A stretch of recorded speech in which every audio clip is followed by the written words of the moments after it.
માનસ જાપ, આપણો જપયોગ આનાથી પુષ્ટ બનશે. અત્યાર સુધી નૌકારવાળી ઘણી પણ આટલું મન સ્થિર રાખતા આપણે શીખ્યા નહોતા. આ મનની સ્થિરતા પૂર્વકનો જાપ આપણા જપને જપયોગ તરીકે પ્રતિષ્ઠિત કરશે.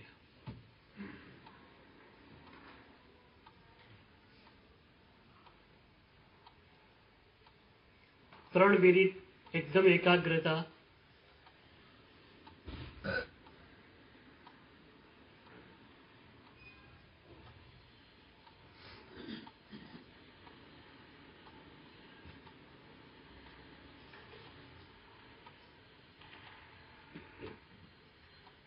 ઉપયોગ માત્ર પદમાં,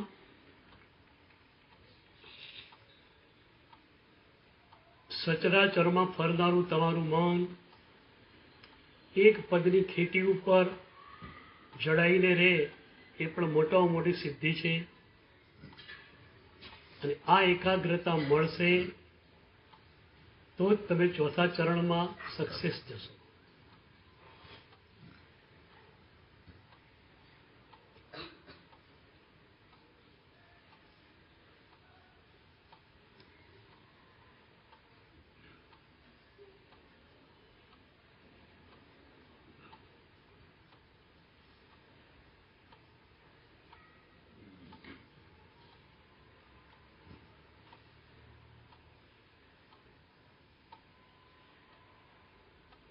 એકદમ એકાગ્રતા, શરીર ટટ્ટાર, મન એકાગ્ર. બે જ વસ્તુ છે, શરીર ટટ્ટાર, મન એકાગ્ર, માત્ર એક પદમાં.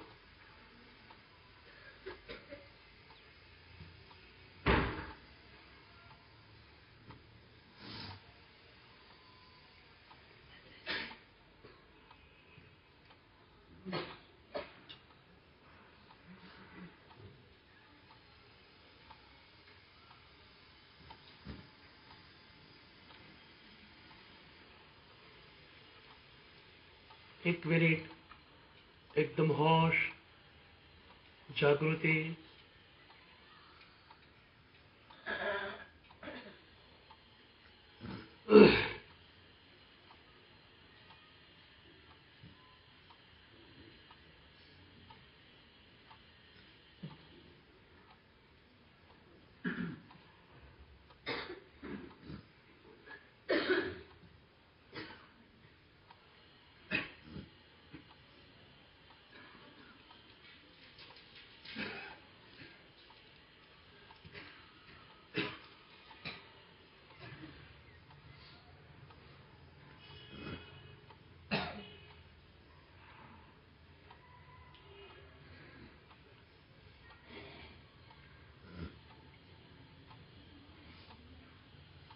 ચોથું ચરણ ધ્યાન અભ્યાસ. જપના પદને છોડી દો હવે અને તમારી ભીતર રહેલ સ્વભાવનો, શાંતિનો અનુભવ કરો. આ ચોથા ચરણ માટે તમારી સજ્જતા એટલી જ છે, વિચારો બિલકુલ નહીં કરવાના, મનને બહાર ક્યાંય જવા દેવાનું નહીં. મન બહાર ક્યાંય પણ નહીં જાય તો ભીતરનો આસ્વાદ એને જરૂર જરૂર જરૂર મળશે.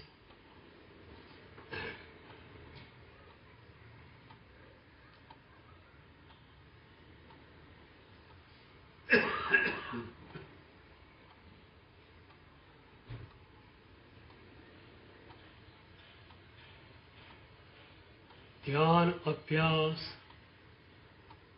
ચોથું ચરણ.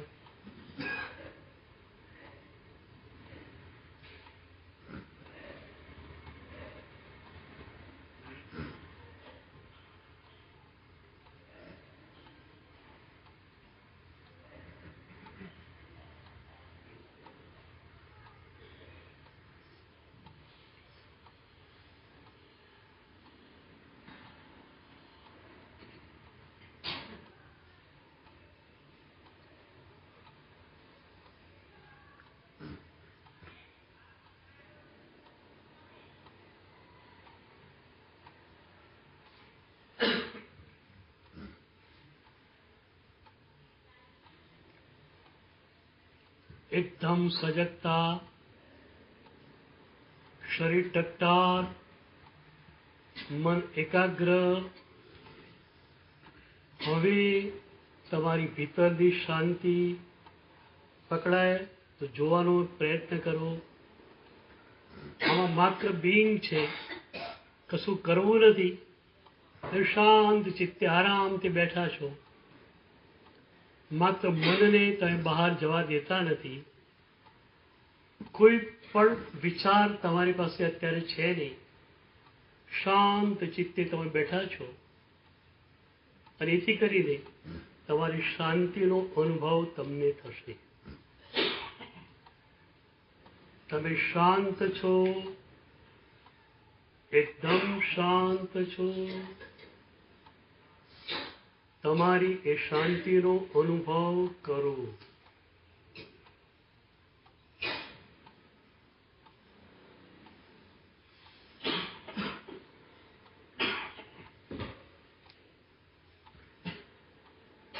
આયાસ કોઈ ના કરો, પ્રયત્ન આમાં કોઈ જ નથી. શાંત ચિત્તે રિલેક્સ થઈને બેસવાનું છે. એટલે આપણે પદ્માસન કેવું કે આગ્રહ નથી રાખતા. તમે આરામથી સુખાસને વિરાસને બેસી શકો અને રિલેક્સ થઈને બેસો. ધ્યાન અનાયાસની વસ્તુ છે. આયાસ આમાં કોઈ જ નથી. કશું કરવાનું આમાં છે જ નહીં. તમારું હોવાનું શું હોઈ શકે એનો એક નાનકડો આ જાણવાનો પ્રયાસ છે. એટલે જ આપણે ધ્યાન નથી કહેતા, આને ધ્યાન અભ્યાસ કહીએ છીએ. ધ્યાન એટલે બીઈંગ. એ બીઈંગ કેવું હોય એનું નાનું નાનું સેમ્પલ તમને અત્યારે મળે છે કે તમે શાંત ચિત્તે બેઠા છો, રિલેક્સ થઈને બેઠા છો. નથી શરીરમાં કોઈ અકળામણ, નથી મનમાં કોઈ અકળામણ. માત્ર શાંતિથી બેઠા છો. બસ એ શાંતિની ધારામાં ચાલો.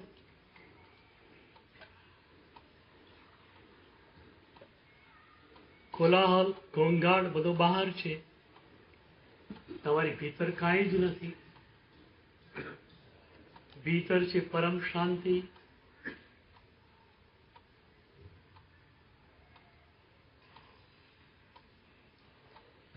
ત્રણ મિનિટ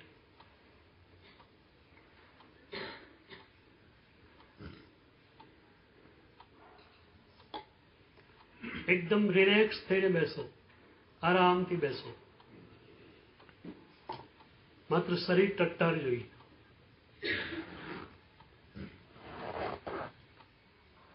શાંત ચિત્તે બેઠા છો તો એ શાંતિની ધારામાં ચાલો.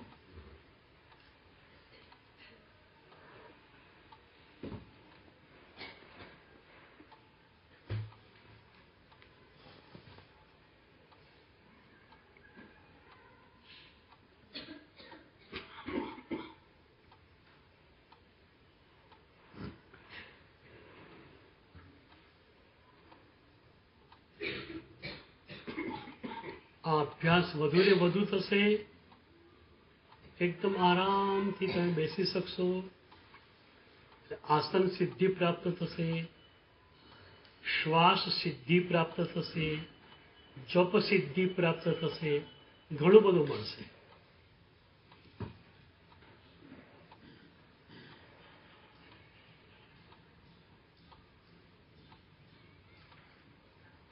બે મિનિટ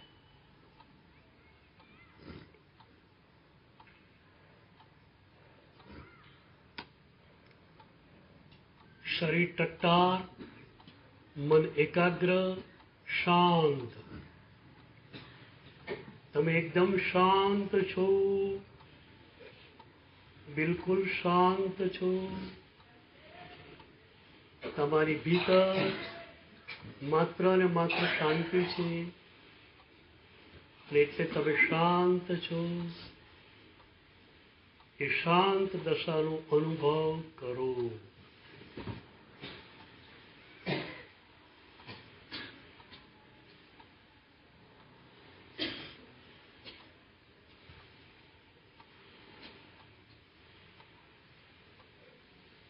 છેલ્લી 1 મિનિટ સઘન અભ્યાસ.